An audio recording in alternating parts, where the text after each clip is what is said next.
पिछले एपिसोड में हमने देखा था कि पिंगान ने गोल्डन फेरी के ऊपर हमला करते हुए उसकी जान ले ली होती है क्योंकि गोल्डन फेरी ने उसकी कल्टीवेशन लाइफ को बर्बाद कर दिया था। लेकिन ये देखकर जियान जो होता है वो बहुत ज्यादा गुस्सा हो चुका था कि आखिर पिंगान की हिम्मत कैसे हुई गोल्डन फेरी की जान लेने की। वो वहाँ पर पिंगान के साथ फाइट करना शुरू कर देता है, जहाँ दोनों के बीच बहुत ही ज्यादा जबरदस्त फाइट होती है। पिंगान के पास कल्टीवेशन पावर नहीं थी, इसलिए वो ठीक तरह से जियान का मुकाबला नहीं कर पाता। जियान ने अपनी पावर का इस्तेमाल करते हुए पिंगान को बहुत मारा था और मार मार कर उसकी हालत खराब कर देता है। यहाँ तक कि उसने अपने स्पिरिचुअल ड्रैगन के अंदर पिंगान को कैद कर लिया था, जिससे तो पिंगान बाहर नहीं निकल पाता। जिसके बाद यहाँ से ये एपिसोड शुरू होता है। तो इस एपिसोड की शुरुआत में जब जियान को लगता है कि पिंगान अब यहाँ पर अपना दम तोड़ ही देगा, तो वो खुद यहाँ पर अपने ड्रैगन को वहाँ पर खत्म कर लेता है ताकि वो पिंगान को मार ही न डाले, क्योंकि यहाँ पर जो बाहर से लोग आए हैं उन्हें किसी की जान लेना अलाउड नहीं है। उन लोगों ने किसी की जान ली तो यहाँ पर वो जिस अपॉर्चुनिटी की तलाश में आए हैं वो उन्हें नहीं मिलेगी और इस गांव से उन्हें बाहर निकाल कर फेंक दिया जाएगा। इसी वजह से जियान ने वहाँ पर खुद को रोक लिया होता है पिंगान की जान लेने के लिए। वो पिंगान से कह रहा होता है, देख मैंने तुझे यहाँ पर छोड़ दिया तो खुश मत होना, मैं तेरा जीना ही इतना मुश्किल कर दूंगा कि तू हर पल मौत को तरसेगा।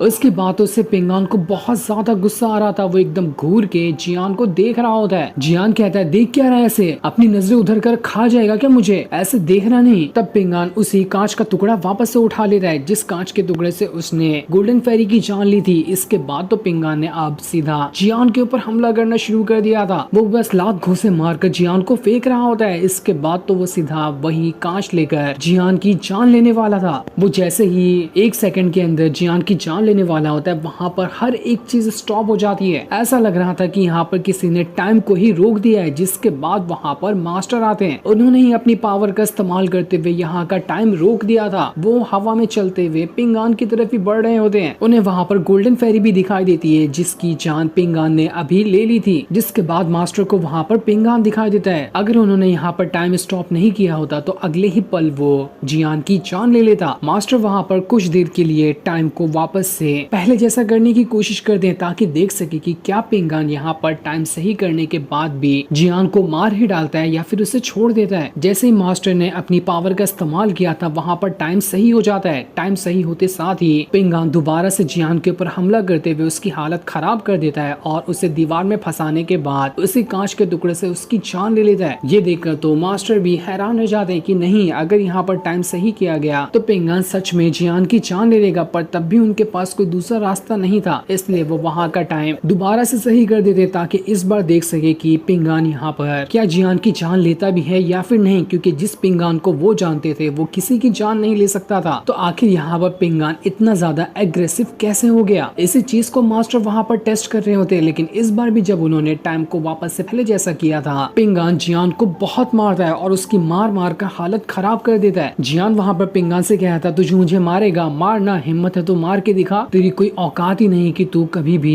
इतने पावरफुल बंदे के साथ फाइट करके उसे मार सके। जियान यहाँ पर पिंगान को ही गुस्सा दिलाने की कोशिश कर रहा था। इस चीज को सुनकर पिंगान के अंदर से वही इविल ऑरा बाहर निकलने लगता है, जिस वजह से तो वहाँ पर पिंगान आउट ऑफ कंट्रोल होते जा रहा था। उसे इतना गुस्सा आता है कि वो सीधा उठाकर जियान को दीवार में ही पटक के मारता है। इस वजह से तो जियान की वहाँ पर हालत खराब हो गई थी। ऐसा लग रहा था कि वो कुछ ही देर के अंदर मर जाएगा। इतनी ज्यादा हालत खराब होता हुआ देखकर जियान वहाँ पर पिंगान से कहता है, ठीक है पिंगान, मुझसे गलती हो गई, मुझे माफ कर दे और मुझे यहाँ पर जिंदा छोड़ दे। मैं कसम खा के कहता हूँ कि कभी भी मैं तेरे सामने नहीं आऊंगा। उसकी तो इतनी ही देर में हवा निकल चुकी थी। वो बहुत ज्यादा डर गया होता है पिंगान से, लेकिन पिंगान का खुद के ऊपर कंट्रोल था ही नहीं। वो जो इविल ऑरा था वो उसे कंट्रोल कर रहा होता है। पिंगान खुद को काफी ज्यादा रोकने की कोशिश करता है, लेकिन तब भी वो खुद को नहीं रोक पाता और आखिरकार उसने वहाँ पर जियान की जान ले ली थी। जियान वहाँ पर मर गया होता है, जो देखकर मास्टर भी हैरान थे। वो सोच रहे होते कि क्या पिंगान ने सच में जियान को मार दिया। वो दोबारा से वहाँ पर टाइम को स्टॉप कर देते ताकि शायद हो सकता है कि इससे जियान बच जाए। इसके बाद वो वहाँ पर से पिंगान के पास आते हैं और अपनी पावर का इस्तेमाल करते हुए पिंगान को चेक करने की कोशिश करते हैं कि आखिर पिंगान इतना ज्यादा एग्रेसिव कैसे हो गया है। तब उन्हें पिंगान की बॉडी के अंदर से एक तालिस्मान दिखाई देता है, जो तालिस्मान उसी जीमाओ ने पिंगान के अंदर डाल दिया था। उसी वजह से वो इविल ऑरा पिंगान को कंट्रोल करता था, जिसके कंट्रोल में आते ही पिंगान ने यहाँ पर जियान को इतना ज्यादा मारा। उसने जियान को इतना मार दिया है कि अभी तो ये कंफर्म ही नहीं है कि जियान मर गया या फिर वो जिंदा है। मास्टर समझ चुके थे कि यही वो तालिस्मान था जो पिंगान को इतना ज्यादा एग्रेसिव बनाते जा रहा था। वो पिंगान से कहते, पिंगान इस जियान को छोड़ो और मेरे साथ चलो, मुझे तुम्हें कुछ बताना है। इसलिए पिंगान जो होता है वो जियान को वहाँ पर छोड़ देता है। टाइम स्टॉप होने की वजह से जियान वहीं पर स्टॉप था। उसकी बॉडी से उतना ज्यादा खून बाहर नहीं निकल रहा होता है, जिसका मतलब ये लग रहा था कि हो सकता है बाय चांस की जियान अभी भी जिंदा। पिंगान के मारने से पहले ही मास्टर ने पिंगान को स्टॉप कर दिया होगा, इस वजह से पिंगान ने जियान की जान नहीं ली। मास्टर वहाँ पर पिंगान से कह होते, पिंगान तुम्हें क्या भरोसा है कि ऐसे लोग होते हैं जिनके पास गॉड लेवल की पावर हो या डीमन वगैरह हो या फिर घोस्ट वगैरह हो, जो इस दुनिया में नॉर्मल लोगों के साथ ही रहते हैं। जिस पर पिंगान कहता है, हाँ मास्टर, मैंने ऐसी कहानियां तो अपनी माँ के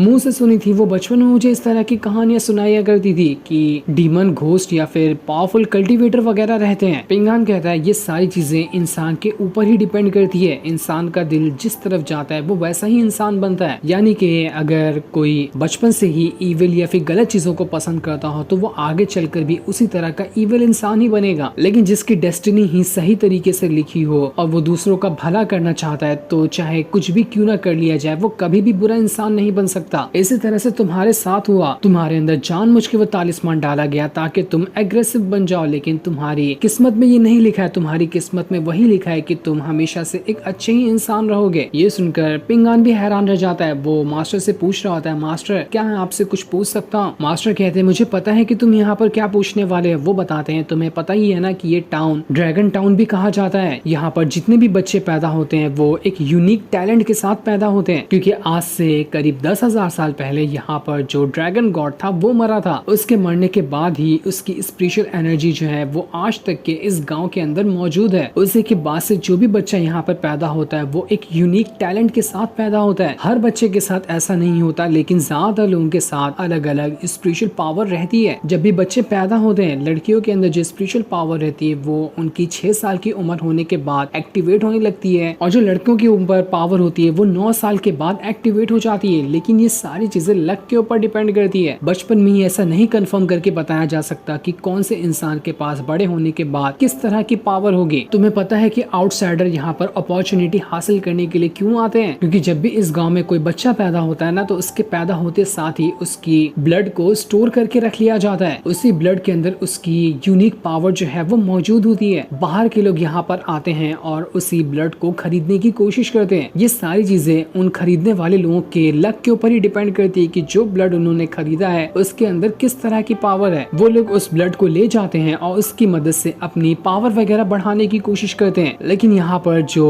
कुछ गिने चुने बच्चे पैदा होते हैं उनके अंदर ही सबसे खास तरह की पावर होती है, जैसे कि समझो कि ड्रैगन स्पिरिट वगैरह हो गई। अगर ऐसे बच्चे की ब्लड पावर किसी के पास चली जाए जिसके पास ड्रैगन स्पिरिट की पावर है, तो वो बंदा माला माल हो जाएगा, क्योंकि उसके पास उस बच्चे की ड्रैगन स्पिरिट की पावर पहुंच जाएगी। इसी वजह से बाहर के लोग यहाँ पर आते हैं और यहाँ पर नए बच्चे जो पैदा होते हैं उनका ब्लड हासिल करने की कोशिश करते हैं। इसके लिए वो भारी कीमत देने को तैयार होते हैं। इसी को अपॉर्चुनिटी कहा जाता है। लोग यहाँ पर अपॉर्चुनिटी की ही तलाश में आए होते हैं, जो भी बाहर से आते हैं। जहाँ तक कि मेरा ख्याल जा रहा है कि तुम्हारे फादर ने भी बचपन में एक बार तुम्हारे ब्लड को बेचने की कोशिश की थी, क्योंकि वो उस टाइम बहुत ही ज्यादा गरीब थे। बाहर के लोग उस ब्लड के अंधे पैसे देते थे। लेकिन जब तुम्हारे फादर को पता चला कि इससे तुम्हारी जिंदगी को आगे चलकर नुकसान हो सकता है, तो उन्होंने वही पॉट तोड़ दिया जिस पॉट के अंदर तुम्हारी ब्लड की पावर को रखा गया था, ताकि वो ब्लड पावर किसी ऐसे इंसान के पास ना चली जाए जो तुम्हारी पावर का गलत तरीके से इस्तेमाल करने की कोशिश करे। इस चीज से जिस बंदे ने तुम्हारे फादर के साथ डील की थी वो बहुत ज्यादा गुस्सा हो गया। अब मैं ये कंफर्म तो नहीं कह सकता, लेकिन उसके बाद ही तुम्हारे फादर की जान चली गई थी। शायद ये हो सकता है कि जिस बंदे से तुम्हारे फादर ने डील की थी उसी बंदे ने तुम्हारे फादर को मार दिया, इस गुस्से में कि आखिर उन्होंने तुम्हारी जो ब्लड की पावर थी उस बंदे को क्यों नहीं बेची।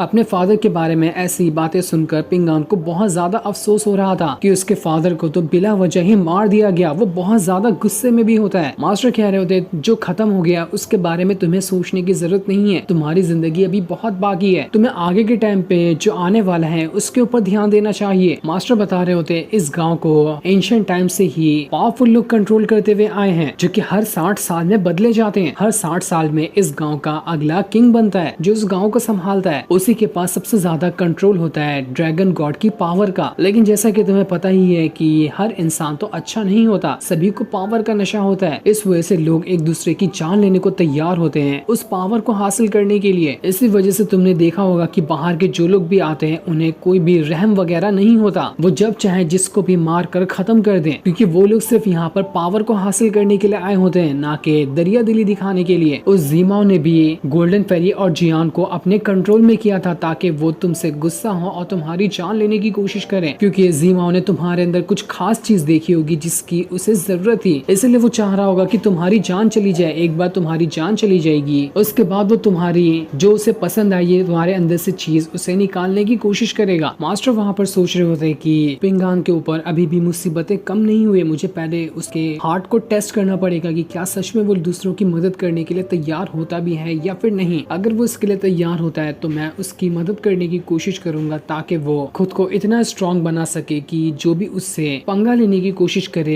पिंगान उसे संभाल लेगा। वो पिंगान को वहाँ पर एक औरत को दिखा जो पानी निकालते हुए वहाँ पर गिर जाती है, इसलिए पिंगान भागते हुए कुएं के अंदर से उस औरत को निकालने की कोशिश कर रहा होता है। पिंगान बिना कुछ सोचे समझे सीधा कुएं के अंदर हाथ डाल देता है ताकि उस औरत को बाहर निकाल सके, लेकिन तभी वहाँ पर फिसलने की वजह से वो खुद भी कुएं के अंदर जा चुका था, जिसके बाद अगले ही पल पिंगान वापस से नॉर्मल हो जाता है। वहाँ पर मास्टर पिंगान से कह रहे होते हैं, देखो पिंगान, मैं यहाँ पर बस तुम्हें टेस्ट कर रहा था कि तुम किस हद तक जा सकते हो लोगों की मदद करने के लिए। देखो तुम यहाँ पर मुझे पता है कि अच्छे इंसान हो, लेकिन जब तुम दूसरों की मदद करो ना तो इस बात का ख्याल रखना कि दूसरों की मदद करते हुए तुम खुद की जान को ना खतरे में डाल लो। तुम्हें खुद का भी ख्याल रखना है, अगर इसी तरह से अपनी जान खतरे में डालते रहोगे तो आगे चलकर जब बड़ी बड़ी मुसीबतें आएंगी तब तुम कुछ नहीं कर पाओगे और तुम्हारी खुद की जान चली जाएगी। मैं ये नहीं कह रहा कि तुम्हें दूसरों की मदद नहीं करनी है, लेकिन खुद के ऊपर भी ध्यान रखना। पिंगान कहता है, मास्टर मुझे आपसे कुछ पूछना है, आपको पता ही है ना कि मेरी कल्टीवेशन रूट टूट चुकी है, तो आपको क्या लगता है कि मैं 1 साल से ज्यादा जिंदा रह पाऊंगा? मुझे इतना जल्दी तो नहीं मरना है। जिस पर मास्टर कह रहे होते, क्या तुम्हें मरने से डर लगता है? पिंगान कहता है, नहीं नहीं मास्टर, मुझे मरने से डर नहीं लगता, ना ही मैं मरने से डरता हूँ, ना ही मैं बड़े से बड़े और खतरों से भरे हुए काम को करने से डरता हूँ। जिस पर मास्टर कहते हैं, अगर ऐसी बात है तो ठीक है, फिर तब तो तुम्हें दुनिया की कोई चीज नहीं मार सकती, तुम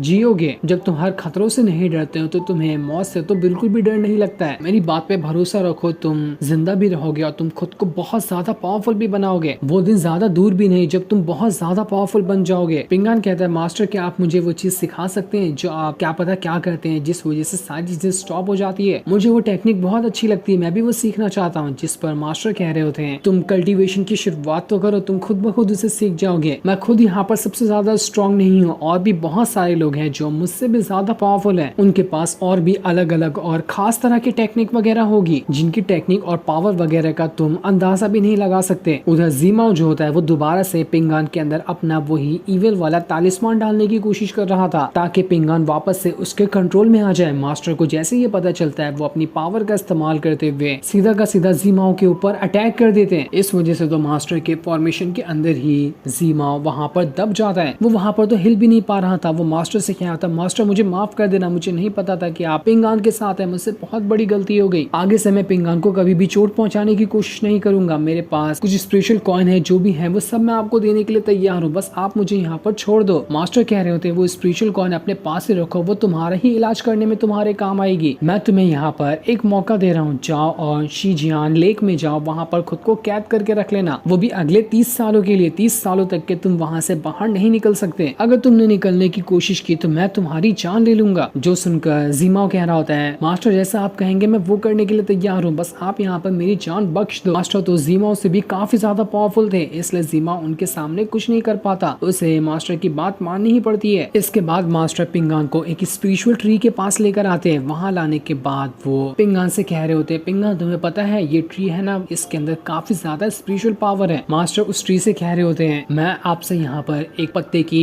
सिफारिश करने के लिए आया हूँ। मैं यहाँ पर बस आपसे ये कहना चाहता हूँ कि आप यहाँ पर पिंगान की लाइफ को थोड़ा और बढ़ा दो ताकि पिंगान और ज्यादा टाइम तक के जिंदा रह सके। अगर आपका जवाब हाँ है तो आप यहाँ पर एक पत्ता तोड़कर उसे पिंगान को दे सकते हैं। कम से कम पिंगान कुछ सालों के लिए भी और जिंदा रहेगा तो वो खुद की पावर बढ़ाने की कोशिश कर सकता है। लेकिन काफी देर तक इंतजार करने के बाद भी वहाँ पर कोई पत्ता नहीं गिरता। इसका मतलब कि पिंगान को उस पेड़ से ब्लेसिंग नहीं मिली। ये देखकर पिंगान काफी ज्यादा उदास हो जाता है। वो मास्टर से कह रहा था, मास्टर आपको परेशान होने की जरूरत नहीं है। फॉर्चून टेलर ने मुझे बताया था कि मैं अगर यहाँ से जाकर रुआन का डिसाइपल बन जाऊँ जो कि स्वॉर्ड वगैरह बनाता है तो वो मुझे कल्टीवेशन करना वगैरह सिखा देगा। उसके बाद हो सकता है कि मैं अपनी लाइफ को इंक्रीज कर लूं। इस पेड़ ने मुझे पत्ता नहीं दिया तो क्या हुआ, मैं फिर भी अपनी कोशिश करूंगा ताकि मैं अपनी लाइफ को बढ़ा सकूं। तभी उस पेड़ से जो पत्ता होता है वो एक टूटकर पिंगान के पास ही आ जाता है, यानी कि उस पेड़ ने वहाँ पर पिंगान को ब्लेस कर दिया। मास्टर कह रहे होते हैं ये पत्ता तुम्हारे पास आया है, इसका मतलब ये नहीं कि तुम्हारे पास जादू हो गया और तुम ज्यादा टाइम तक जिंदा रहोगे। ये तुम्हें मोटिवेट करने के लिए है ताकि तुम यहाँ पर मोटिवेट हो और उसके बाद अपनी पावर को बढ़ाने की कोशिश करो। जो सुनकर पिंगान जो होता है वो उस पेड़ से कह रहा होता है आपने मुझे यहाँ पर ब्लेस किया, मैं आपके लिए हर कुछ करने के लिए तैयार, मैं आपकी उम्मीदों पे खरा उतरूंगा ताकि मैं आगे चलकर खुद को पावरफुल बना सकूं। इसके बाद मास्टर जो होते हैं वो एक पिन निकाल कर पिंगान को देते हुए कहते हैं पिंगान तुम इसे रख लो, तुम्हें पता है ये पिन मुझे मेरे मास्टर ने दिया था, काफी सालों से ये मेरे पास है। मुझे लगा था कि मुझे आगे चलकर ऐसा कोई भी बंदा नहीं मिलेगा जिससे मैं अपने मरने से पहले ये पिन दे सकूं। मुझे उस लायक का कोई बंदा कभी मिला ही नहीं था, लेकिन आज जब मैंने तुमसे मिला हूँ और तुम्हारे बारे में काफी कुछ जाना है तो मुझे लगता है कि इस पिन के हकदार तुम ही हो। ये चीज मेरे मास्टर ने मुझे दी थी और अब मैं ये चीज तुम्हें दे रहा हूँ। ये कोई स्पेशल पावर या फिर कुछ और चीज नहीं है, बल्कि एक नॉर्मल सी ही पिन है। बस इसे मेरी तरफ से एक छोटा सा गिफ्ट समझकर अपने पास रख लेना। जब भी तुम इस पिन को देखोगे तो तुम्हें मेरी याद आएगी। हो सकता है कि मुझे याद करके तुम